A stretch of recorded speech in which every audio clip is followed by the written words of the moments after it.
Kabinet Gemuk Merah Putih. Sospol, santai-santai politik. Kalau di video sebelumnya aku terkesan sangat positif nih sama fenomena kabinet gemuk ini. Nah, di video kali ini tone-nya akan terasa sedikit berbeda. Mungkin bukannya sepenuhnya menolak ya, tapi akan sedikit lebih mempertanyakan dan sedikit lebih kritis untuk mengawal pemerintahan ini ke depannya. Nah, kalau melihat dari keempat negara yang diklaim memiliki atau pernah memiliki jumlah kabinet terbesar, sebenarnya bisa dibilang bahwa saat ini Indonesia itu menempati urutan pertama negara dengan jumlah kabinet terbesar di dunia. Pada kasus di Sri Lanka, hampir 50% anggota legislatifnya diangkat menjadi anggota kabinet eksekutif. Kalau dari data yang aku dapat, 108 dari 225 anggota legislatif terpilih menjadi menteri di eksekutif. Nah, sebelumnya para pakar juga sudah menyatakan kekhawatirannya terkait dengan pelaksanaan kabinet gemuk di Indonesia. Yang pertama adalah indikasi adanya penguatan politik patronase. Politik patronase itu apa sih sebenarnya? Jadi, singkatnya, politik patronase itu kayak bagi-bagi kue, di mana ketika kita mencapai satu jabatan, baik mau di pemerintahan atau di luar pemerintahan, di swasta atau lain-lain sebagainya, kita itu semacam mungkin harus membagi-bagikan rezeki yang kita punya kepada orang-orang yang sudah bersusah payah mendukung kita. Rezeki ini bisa berupa uang tunai, bisa berupa barang, bisa berupa jasa, bisa berupa pekerjaan, proyek, atau bahkan jabatan. Nah, terkait pembentukan kabinet jumbo ini dikhawatirkan akan menjadi bentuk imbalan bagi orang-orang yang sudah mendukung di pemilu kemarin gitu ya. Ya, akibatnya ya kebijakan yang dihasilkan dikhawatirkan akan cenderung lebih memihak kepada kelompok-kelompok tertentu dibandingkan dengan kebutuhan masyarakat.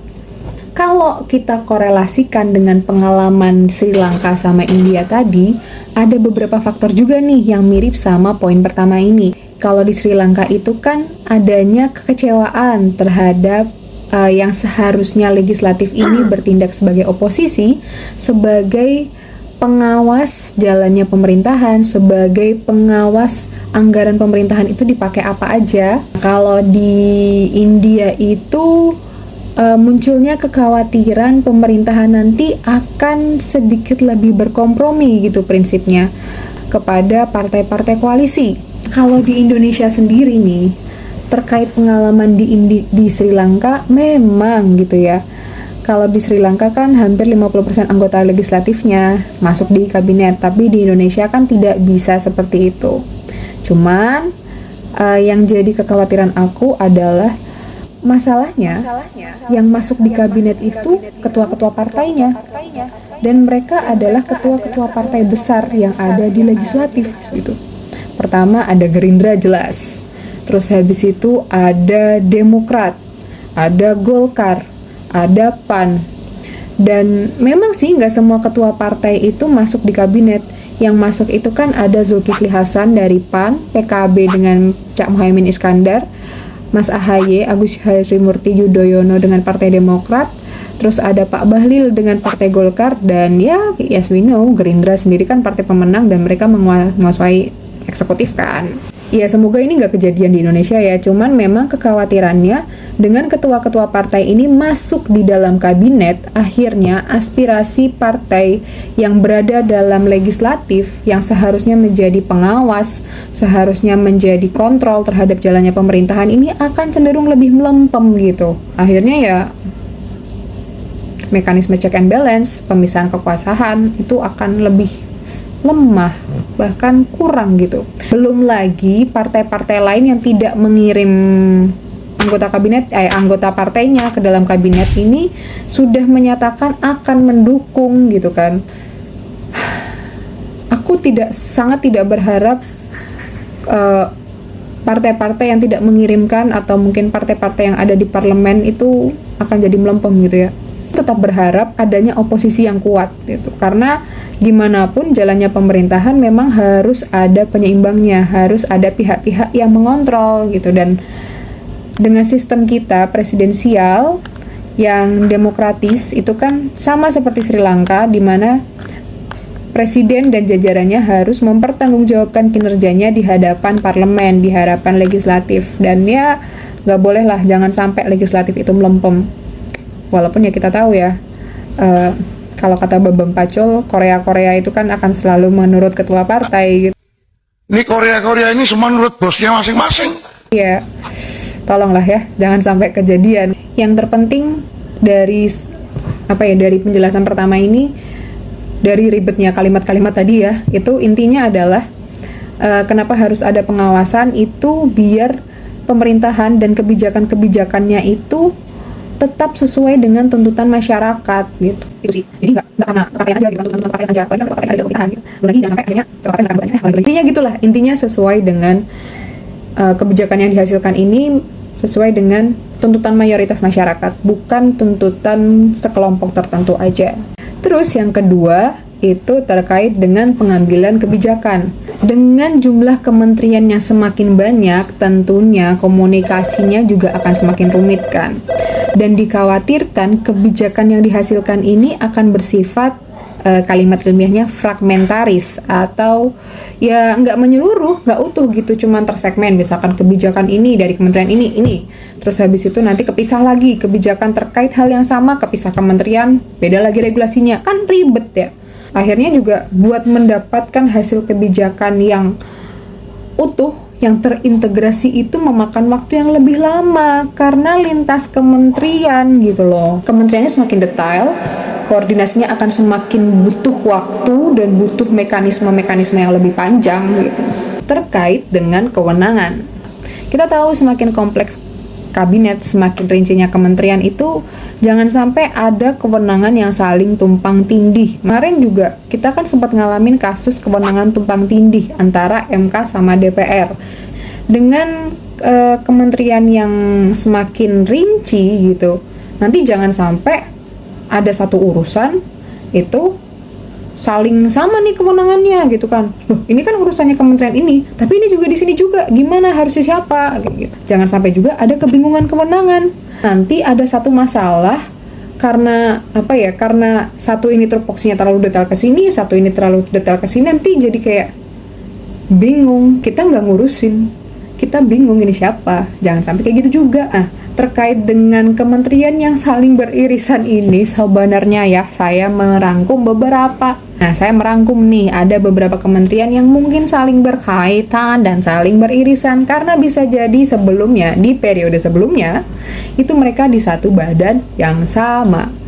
Jadi kalau sebelumnya mereka hanya perlu berkoordinasi lintas dirjen, lintas kedeputian, sekarang mereka harus berkoordinasi lintas kementerian, beda budaya kementerian, beda birokrasi. Yang pertama itu ada Kementerian Ketenagakerjaan sama Perlindungan Pekerja Migran Indonesia. Belum lagi dalam Perpres nomor 139 tahun 2024 tentang penataan tugas dan fungsi Kementerian Negara Kabinet Merah Putih periode 2024 dan 2029 ini. Di pasal 11 menyatakan bahwa Menteri Ketenagakerjaan pada kementerian sebagaimana dimaksud dalam pasal 1 angka 22 memimpin dan mengoordinasikan penyelenggaraan urusan pemerintahan di bidang ketenagakerjaan yang dilaksanakan oleh Kementerian Ketenagakerjaan sebagaimana dimaksud dalam Perpres nomor 95 tahun 2020 tentang Kementerian Ketenagakerjaan, kecuali fungsi di bidang perlindungan dan penempatan pekerja migran Indonesia.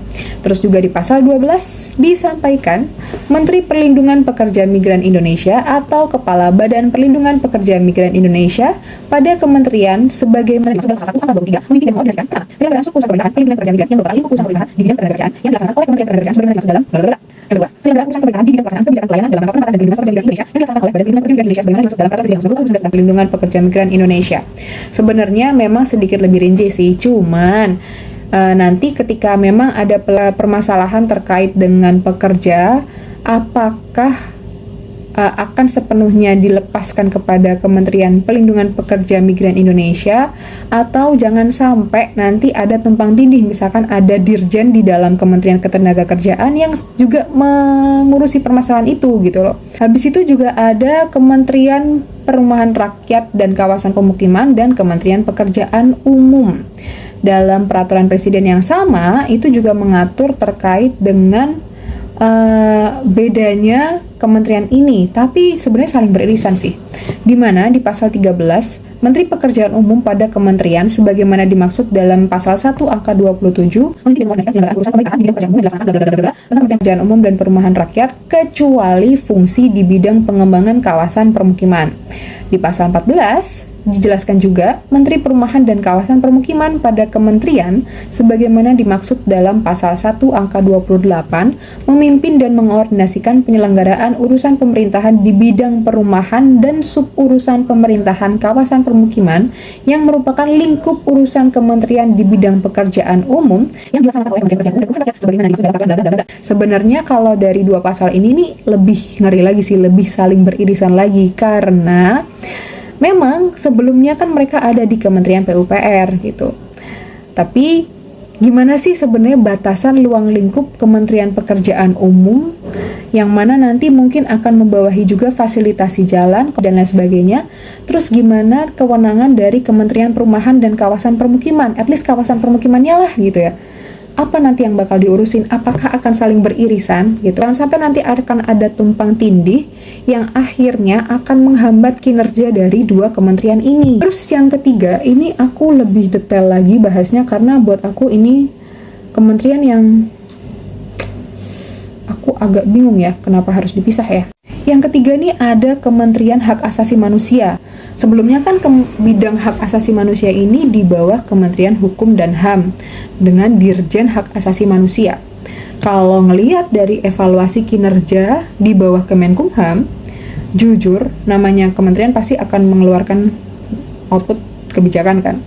Dibandingkan dengan bidang lainnya kayak imigrasi, hukum umum, pemasyarakatan, hak intelektual dan lain sebagainya, Dirjen HAM ini bisa dibilang paling sedikit menghasilkan produk kebijakan gitu. Kalau imigrasi itu bisa 127, terus habis itu hukum umum 85 produk kebijakan, pemasyarakatan 69. Dirjen HAM ini cuma menghasilkan 9 produk kebijakan dalam pelaksanaan kinerjanya gitu. Dan pun 9 ini ada beberapa topik yang sama terkait dengan kota dengan ramah HAM. Makanya aku mempertanyakan kenapa harus dipisah gitu kan. Belum lagi ya, kalau ngelihat dari Perpres nomor 6 tahun 139, Perpres yang sama, di mana Menteri Hak Asasi Manusia pada kementerian sebagaimana dimaksud dalam pasal 1 angka 14 memimpin dan mengordinasikan penyelenggaraan urusan pemerintahan di bidang HAM yang dilaksanakan oleh Kemenkumham sebagaimana dimaksud dalam Peraturan Presiden nomor 18 tahun 2023. Berarti kan bisa dibilang Menteri HAM ini akan menjalankan fungsi Dirjen HAM yang sebelumnya di bawah Kemenkumham. Sedangkan evaluasi dari periode sebelumnya, Dirjen HAM ini hanya menghasilkan 9 produk kebijakan gitu. Makanya terkait dengan poin pertama tadi, terkait dengan politik patronase, bagi-bagi kue, jangan sampai ini hanya akan menjadi mekanisme bagi-bagi kue gitu loh. Aku malah awalnya kepikiran kalau nanti berarti apakah Kementerian HAM ini akan berfungsi sebagai kementerian kontrol terhadap kebijakan yang dikeluarkan oleh kementerian lain. Karena ya kita tahu di Undang-Undang Dasar pasal 28A sampai J aja tuh HAM itu terkait dengan beberapa sektor. Misalkan lah kawasan mendapatkan penghidupan yang layak gitu kan. Itu kan terkait dengan Kementerian Perumahan Rakyat, Kementerian PU, terus habis itu juga Kementerian Ekonomi terkait dengan ekonomi dan lain sebagainya, terkait dengan ketenaga kerjaan dan lain sebagainya gitu loh. Belum lagi hak politik, belum lagi hak di mata hukum gitu. Apakah kementerian ini akan bersifat kontrol terhadap kebijakan-kebijakan yang dikeluarkan oleh kementerian lainnya? Sebenarnya sih buat aku pribadi, daripada membentuk kementerian, aku lebih merekomendasikan untuk pembentukan dewan gitu, Dewan HAM. Yang mana mereka nanti akan mengontrol dan mengawasi apakah dan memberikan rekomendasi apakah kebijakan-kebijakan yang dikeluarkan oleh kementerian-kementerian lain ini melanggar prosedur HAM. Tapi lemahnya kalau dibentuk dewan sih memang mereka tidak bisa mengeluarkan kebijakan secara formal. Kayak kan nggak ada ya peraturan dewan HAM gini-gini, peraturan dewan ekonomi itu kan agak susah secara ikat kekuatan hukumnya. Jangan sampai dengan dibuatnya kementerian baru ini, terutama kementerian HAM, malah jadi spending anggaran yang kurang efektif gitu ya. Nah, yang terakhir ini terkait dengan anggaran ya. Secara dari luar aja kita bisa bilang semakin gemuk tentu akan spending anggarannya semakin besar gitu ya. Cuman juga ada hal-hal detail di dalam birokrasi yang kita harus perhatikan. Ketika dalam pembuatan kebijakan itu harus membutuhkan koordinasi yang lebih panjang, ya harus lintas kementerian, harus ini, harus itu, pasti anggaran yang dibutuhkan akan semakin besar. Belum lagi capaian kinerja di pemerintahan gitu ya. Buat orang-orang yang bekerja di pemerintahan itu bukan berdasar pada capaian kebijakan yang dihasilkan dari satu regulasi secara holistik gitu. Tapi kan capaian kinerja dari masing-masing unit pemerintahan. Sistem birokrasi kita sendiri itu masih memisah-misahkan. Kalau memang mau membuat kebijakan yang holistik, ya harusnya capaian kinerjanya juga holistik, kolektif gitu kan. Ya akhirnya akan mempersulit pembentukan kebijakan yang holistik karena tuntutan capaian kinerja yang berbeda-beda ditambah dengan rumitnya mekanisme komunikasi yang harus berkoordinasi terkait hal-hal yang beririsan dengan lintas kementerian gitu. Ya dengan kata lain ya gimana ya, kita tuh dituntut nih, kita dituntut secara publik harus membuat kebijakan yang efektif, kebijakan yang utuh dan mengakomodasi, berorientasi pada keseluruhan aspek dalam kehidupan masyarakat. Tapi dengan semakin dipisah-pisahnya nih, akan membutuhkan komunikasi yang lebih. Satu kementerian itu bukan hanya terdiri dari satu orang, tapi juga ada lini-lini di bawahnya yang lebih kecil lagi. Orang mereka antar lini aja untuk berkoordinasi juga butuh proses, ada mekanisme birokrasinya, ribet ya. Belum lagi beda lembaga, itu mekanisme yang berbeda, birokrasi yang berbeda, lebih ribet lagi, lebih makan waktu lagi gitu. Belum lagi ditambah dengan capaian target kinerja yang berbeda dari masing-masing lembaga. Misalkan Kementerian A, capaian targetnya nih topik ini nih, harus segera selesai nih, tapi ini orientasinya belum tentu sama gitu kan. Tapi masalahnya kebijakan yang harus segera dibikin ini adalah kebijakan yang saling beririsan, sehingga akhirnya akan memperlambat proses pembuatan kebijakan yang efektif dan holistik. Ini adalah analisa tantangan dari kabinet gemuk yang akan dijalankan selama 5 tahun ke depan. Nah, itu tadi penjelasan panjang banget kan dari video kali ini tentang challenge terhadap kabinet gemuk di merah putih ini. Gimana sih? Di sini bukan berarti aku menolak, tapi di sini aku menyampaikan beberapa tantangan dan challenge gitu, dengan harapan pemerintah, Presiden Prabowo Subianto dan Wakil Presiden Gibran Rakabuming Raka bersama dengan jajarannya itu akan mempersiapkan berbagai macam solusi untuk mengatasi beberapa permasalahan yang mungkin nantinya akan muncul dengan sistem kabinet yang sangat gemuk ini.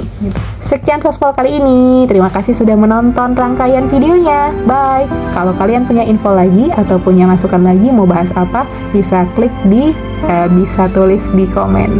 Thank you. Bye.